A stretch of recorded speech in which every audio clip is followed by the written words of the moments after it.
So a vector-borne disease is a disease where there is some sort of intermediate host for a parasite or a bacteria or a virus for the transmission from person to person. Okay, so think ticks and Lyme disease, or West Nile virus and mosquitoes, or malaria, or in the news now, of course, is the transmission of the Zika virus through a particular species of mosquito.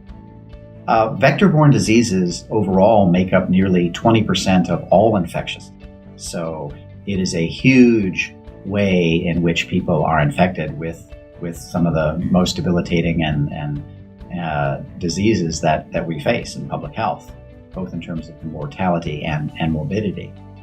And they're really tough to address because you have to eliminate the vector if you're going to treat the disease. Okay, if you're going to eliminate the disease, you have to eliminate the vector.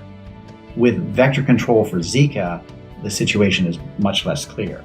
The mosquitoes behave much differently than the mosquitoes that are transmitting malaria in Africa, in that they are day biting, and they tend to live indoors and outdoors. And so people are being exposed to the mosquitoes all the time, not just primarily at night, as in the case of the mosquitoes that are transmitting malaria in Africa.